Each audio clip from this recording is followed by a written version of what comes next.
Hi, I'm Thomas. And I'm Ben. And today on the Philosophy Show, government and its multitudinous forms. Now, government, like everything else according to Plato, comes in multiple forms. That's not a real good representation of Plato. Anyway, doesn't matter. Why not? It's supposed to be a single form for a thing, and multiple instances of it. Okay, moving on. Specifically today, we're going to be talking about unitary states, federations, and confederations. What's the difference? What do they mean? Alright, so I'm going to start by defining what exactly is a unitary state. A unitary state is a state governed as a single power in which the central government is ultimately supreme, and any administrative divisions, that includes provinces, states, and things such as that, exercise only the powers that the central government chooses to delegate. The majority of states in the world have a unitary system of government. According to Wikipedia, of the 193 UN member states, 165 are governed as unitary states. That's quite a bit. Now I'm going to go ahead and define what a federation is. A federation, also known as a federal state, is a political entity characterized by a union of partially self-governing states or regions under a central government. In a federation, the self-governing status of the component states, as well as provinces, as well as the division of power between them and the central government, is typically constitutionally entrenched, meaning it's guaranteed by the Constitution, and may not be altered by a unilateral decision of either party.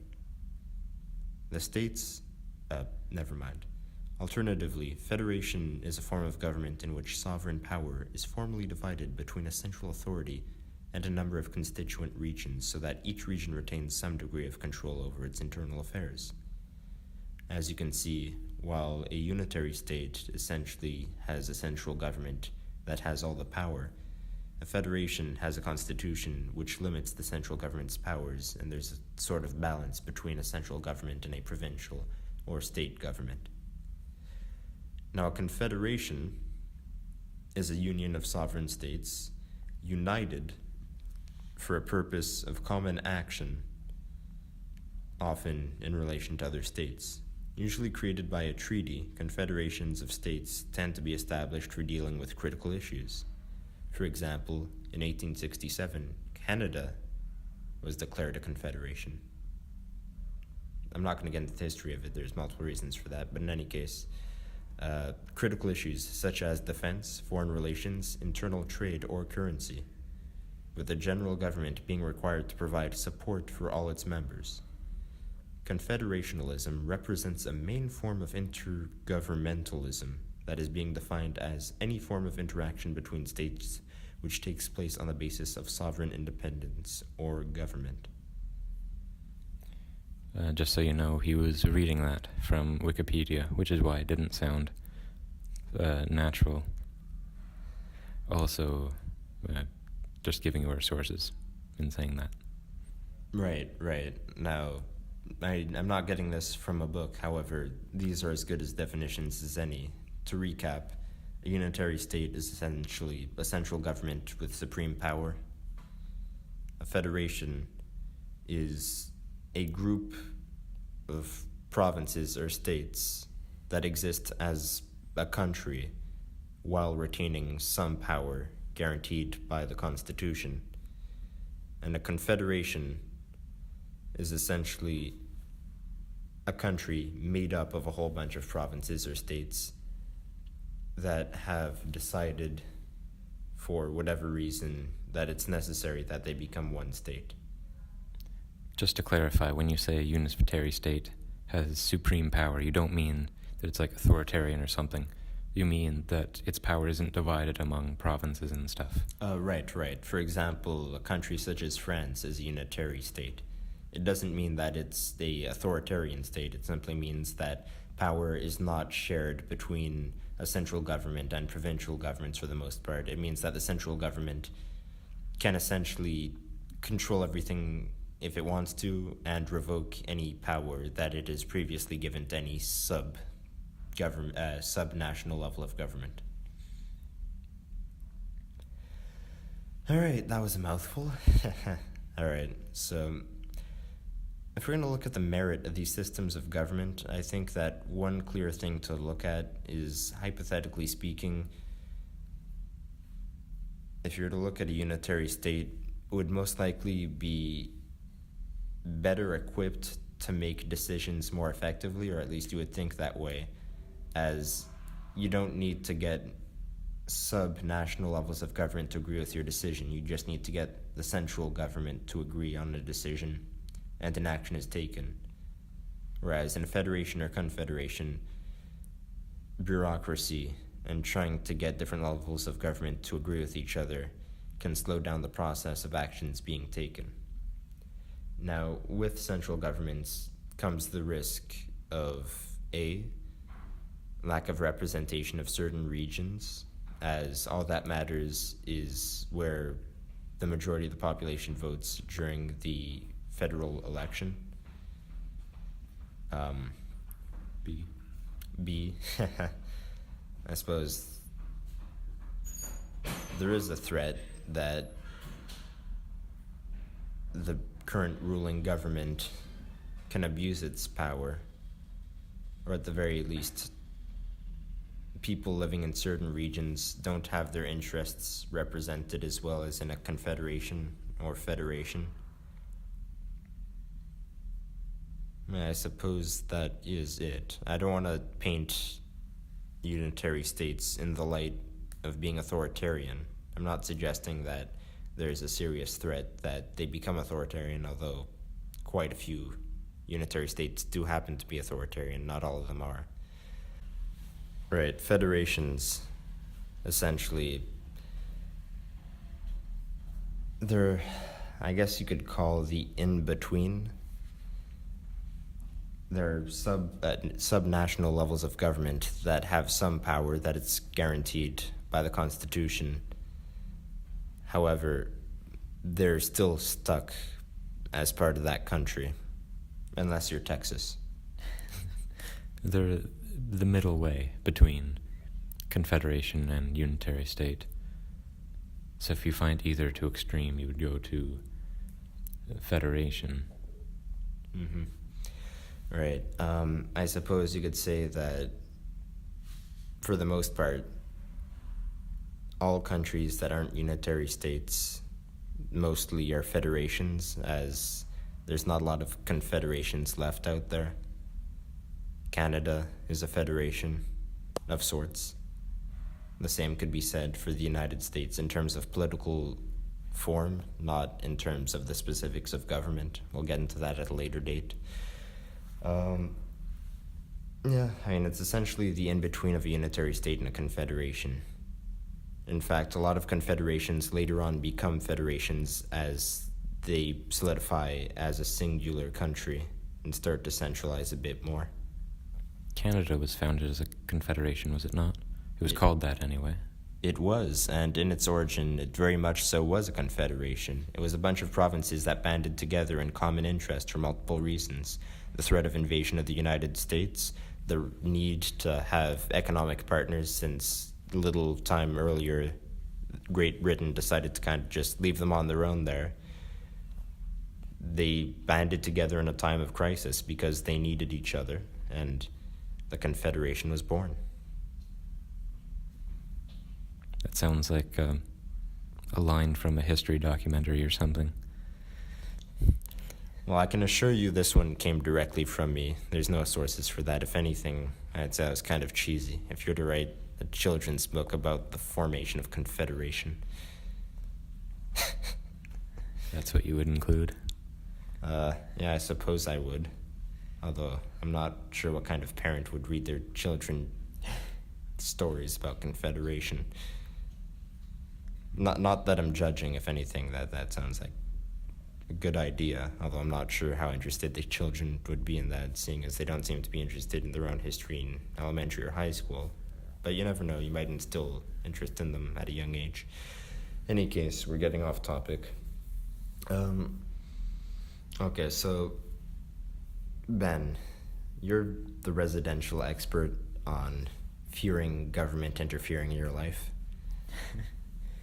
Do you think that it's legitimate fear just based off of a government's form to fear that it tramples on your liberties, and one of these three forms is less or more likely to do it than another? And if so, do you have any reason for that? Well, certainly I would think decentralized. The more decentralized a state is, the more liberty it's likely to maintain, and thus the unitary state I would say the most dangerous, and the Confederation the least dangerous.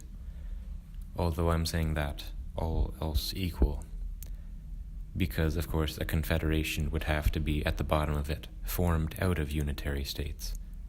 So I'm saying for states the same size, it would be better for them to be Confederation than a unitary state. All right, that's fair enough.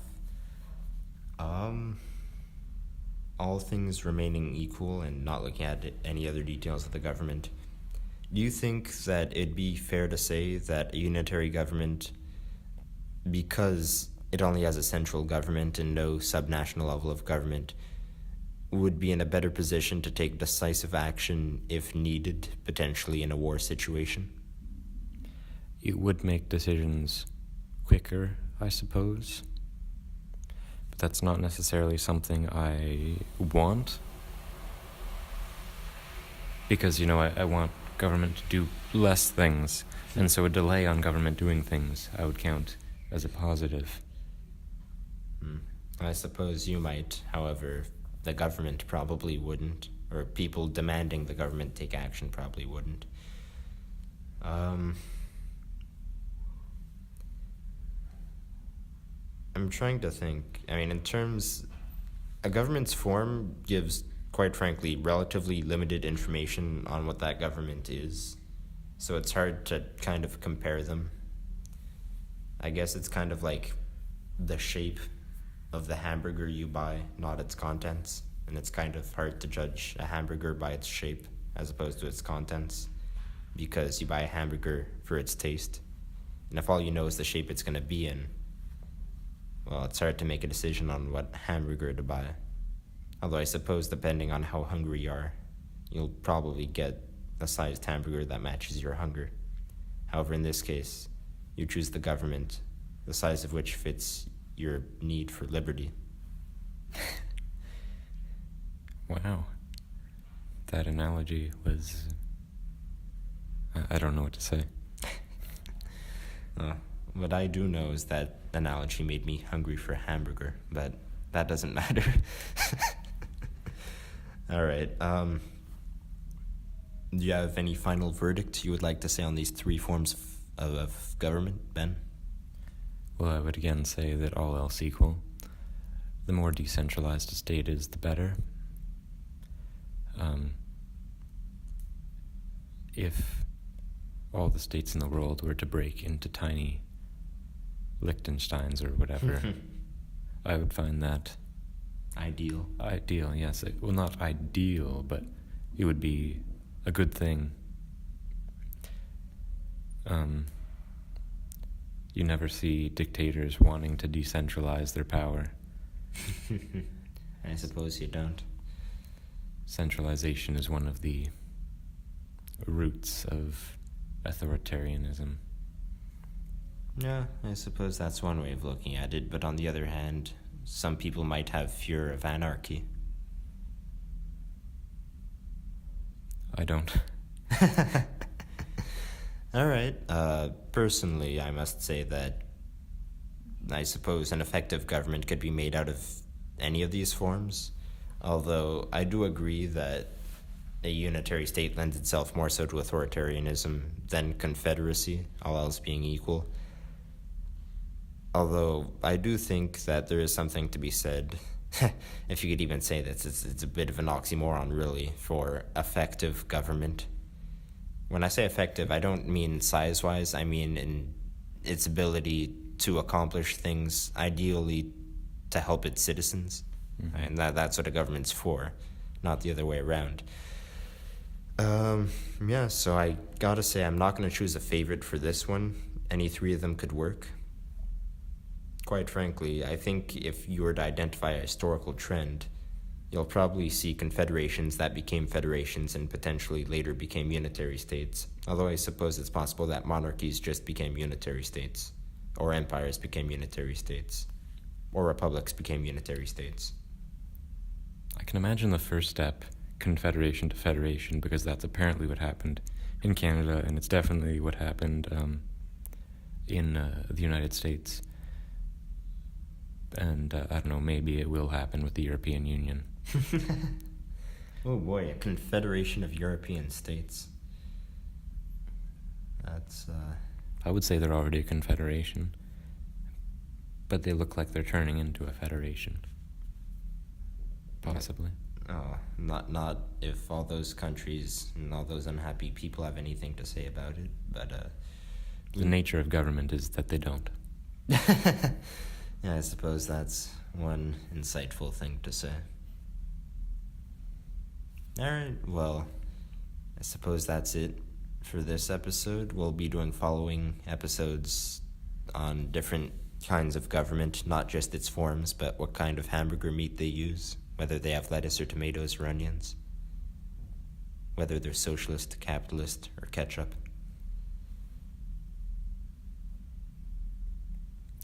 Okay. I'm Ben. And I'm Thomas. And this has been the Philosophy Show, episode something or other. I believe we're on episode 8 or 9. I think 8. And remember, kids, central banks. Remember that.